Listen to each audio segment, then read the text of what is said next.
Welcome to the first episode of the Holistic Physician Coaching Podcast. This podcast is the answer to a question that I started asking myself many years ago, which is how can I make physician coaching more accessible? Being here now feels so surreal, and I'm excited and grateful. Although coaching is becoming more common in medical education and healthcare organizations for physicians and physicians in training, it's still not the norm nationally or globally, at least not yet, not at the time of this recording. And so the potential impact of coaching still remains untapped. According to the Association of American Medical Colleges, in the academic year of 2025 to 2026, for the first time, there were over 100,000 students enrolled across 163 MD granting medical schools. According to the American Association of Colleges of Osteopathic Medicine, there are currently 46 accredited colleges of osteopathic medicine in the United States, with over 40,000 students enrolled in the 2025 to 2026 academic year. And there are also approximately 1 million actively licensed physicians in the United States. For those who don't have access to physician coaching in their medical education or training programs or in their organizations, physician coaching typically remains experienced as an exclusive perk for leadership or for those who can afford to invest in private coaching. And so many are still unaware of the immense benefits that coaching has to offer. As we go through medical education and training, there is a rigid hierarchy that exists in medicine that we're all too familiar with. It's like climbing a totem pole of hierarchy or seniority from being a pre-medical student, medical student, resident, fellow, junior, then senior attending. So there's always this expectation of learning to be an expert or of learning from an expert and of being professional in a way of becoming competent, but also seeming competent, despite how we may be feeling inside. And given external expectations, especially corporate expectations of how physicians are expected to function. And so often what happens is, given these expectations, it's such a highly competitive environment. Imposter syndrome comes, burnout as well is rampant in the medical industry. And so there's always this expectation to be an expert. But when physicians, as we go into our patient encounters, although in an ideal world, we are taught about a healing partnership, it's not usually the way things happen. When patients come to see the doctor, we're expected to fix things. We're expected to know all the answers, whether or not that's within our scope of practice or what we're supposed to do. Even the typical guidance that we get throughout our careers. As students, residents, fellows, we go through guidance counselors, or we have mentoring by faculty. And in mentoring, an expert is giving advice. And often the mentee wants to appear strong, confident, and, appear in a certain way. So almost seeking an approval of a mentor, which may result in an expectation that doesn't exactly provide an open psychological space for vulnerability, for sharing about life events, or just even honesty. Do you like what you're doing? Is this something that you have to do? If there are any thoughts that come in medicine about career trajectory, because of the nature of medicine, often we go into medicine with these ideals of what we think being a doctor will bring for us in terms of our fulfillment, how we're able to help people and serve. Often, where burnout and disillusionment comes is that nowhere in our medical education do we learn about the business of medicine or functionally how medicine is until we're done with all of our education and training more than a decade later. And then we see the influence of industry on medicine, the financial expectations, administrative tasks, all of these things that weren't necessarily the reason why we got into medicine. And then what do? You invest so much time, you got to stay with it, whether you like it or not. At least that's how many people feel. And so many have found ways to find fulfillment in medicine. And so coaching is very powerful because coaching is a space where each person is viewed as wise, resourceful, and whole. Just even having this space of psychological safety, this space of there's nothing to be fixed, there's nothing to correct. You are whole and wise and enough the way you are is huge because that's not something commonly encountered anywhere in medicine, at least not commonly.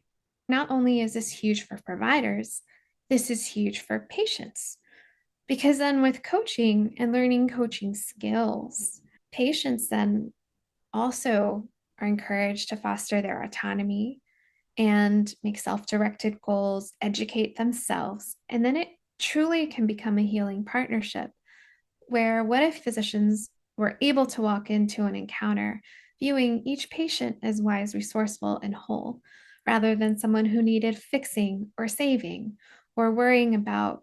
Well, I mean, obviously, you always worry about making a mistake by accident and having malpractice looming over our heads. For all of those reasons and more, coaching is just so, so powerful. Even just learning these skills from ourselves, it changes how we see ourselves and therefore how we interact, not only with the people we live with, the people we work with. It has such a power to reframe. I'm really happy to be in a world where the system is changing, where coaching is becoming more and more integrated. But there's still so much work to be done. And so that's why I'm really grateful to be here. Another thing to note about physician coaching, especially in organizational and medical education settings, is that there is a lot of variation as to how these programs are delivered and what the emphasis of coaching is. For instance, there are some education programs in some healthcare settings that focus on coaching on professional identity and performance coaching. And while these are important, for the sake of this podcast, the model of coaching that I am going to utilize and advocate for is a self directed model of coaching where the topics are not prescribed, a process that's completely run and driven by the person being coached. And so the definitions and the methodology that I'm going to utilize is based on the definitions from the International Coaching Federation and from the National Board for Health and Wellness Coaching. The International Coaching Federation defines coaching as partnering with clients in a thought provoking and creative process that inspires them to maximize personal and professional potential. It's a client driven, collaborative process that unlocks productivity, leadership, and untapped potential. The National Board for Health and Wellness Coaching further clarifies the scope of a health and wellness coach, and they describe that the coach's role is one of an accountability partner, not director, in navigating behavioral change and exploring opportunities for growth and development.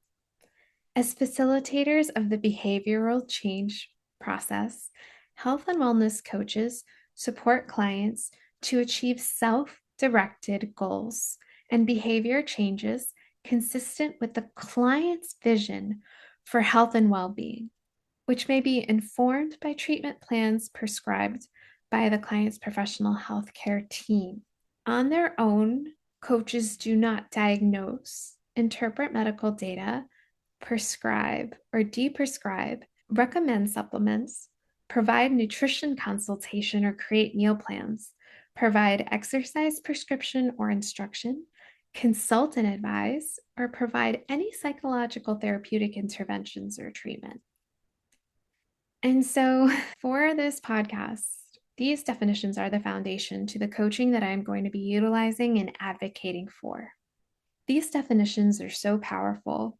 One of the hardest things for me personally when I went through my coaching education, after medical education, of course, is because one of the things I've had to unlearn through coaching is the desire to fix, the writing reflex. It's natural desire, especially of professionals in helping fields, to want to correct or make right.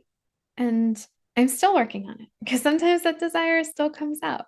And it comes out in ways that often we're not even aware of.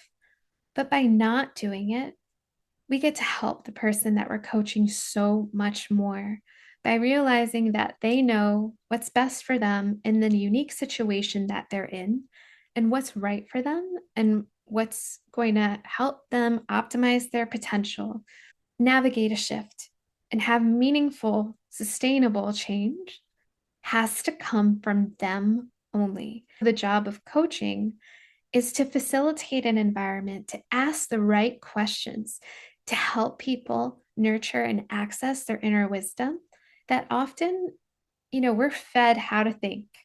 We're fed so many things by society. And how often do we get to really think for ourselves? How often is there a value of internal validation? Of course, external validation is important. Certifications, degrees, passing boards, performing a certain way, but what about the stuff that matters to us most on the inside? Coaching is really so powerful because what we realize through coaching and with this whole person approach, and by fostering a space where we're not prescribing topics for coaching sessions or trying to fix, is that whatever comes out in coaching, even if it seems personal or unrelated to work, there's often no way to compartmentalize truly who we are. And so that space, having that acknowledgement is again so powerful and something that we often don't get a chance to in medical culture. In medical culture, you have to be professional, you have to function, you have to go beyond just functioning because people's lives are at stake. But if we're not feeling well or something's going on inside, obviously life happens. We have our own lives to live. How do we optimize that to thrive and realize that while we thrive in all domains of our life, social, spiritual, emotional, physical, professional as well, then all elements thrive. But if something's missing in one domain of life, how can you optimally thrive in all of the other domains? We're so interconnected.